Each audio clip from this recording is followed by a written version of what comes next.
చేనేత కార్మికులు ఉన్నారు అధ్యక్ష. వారి కోసం ఇప్పుడు మాకు ఒక కోవూరులో టెక్స్టైల్ పార్క్ ఏమైనా ఏర్పాటు చేసే విధానం ఉందేమో అని కోరుకుంటున్నాం అధ్యక్ష.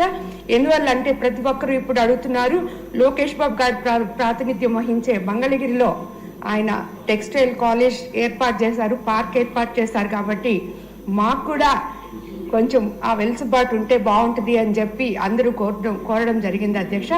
కాబట్టి దాన్ని కూడా ఒకసారి ఏమన్నా ఆలోచించగలరేమో మంత్రి గారిని ప్రశ్నిస్తున్నాను అధ్యక్ష. అదేవిధంగా ఈ కార్మికులకి చాలామందికి హెల్త్ ఇన్సూరెన్స్ చాలా ప్రాబ్లం ఉంది అధ్యక్ష.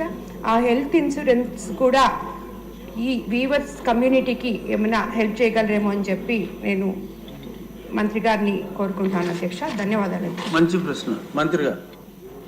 అధ్యక్ష, వాస్తవానికి చేనేతల పరిస్థితి నిజంగా గత 5 సంవత్సరాలుగా చాలా దారుణమైన పరిస్థితి. కొన్ని చోట్ల ఆత్మహత్యలు కూడా చేసుకున్నారు అధ్యక్ష. గతంలో రాష్ట్రం విడిపోయి అప్పుల్లో ఉన్న మన ఆనాటి ముఖ్యమంత్రి చంద్రబాబు నాయుడు గారికి రైతన్నులకు నేతన్నులకు స్వర్ణయుగంలా జరిగింది అధ్యక్ష. అప్పుడు అనేక సంక్షేమ పథకాలు కూడా మనం 14-19లో ఇచ్చాము అధ్యక్ష. పావలా వడ్డీ రాయితీ ఇచ్చాము. ప్రాథమిక చేనేత సహకార సంఘాలకు PHWCS మరియు ఆప్కో ద్వారా 20% 30% సబ్సిడీలు కూడా తగ్గించాం.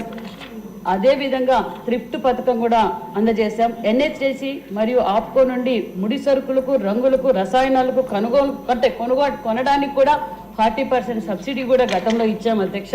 చేనేత హ్యాండ్లూమ్స్ డెవలప్మెంట్ ప్రోగ్రామ్ NHDP కింద మార్కెటింగ్ కూడా మనం ప్రోత్సాహకరంగా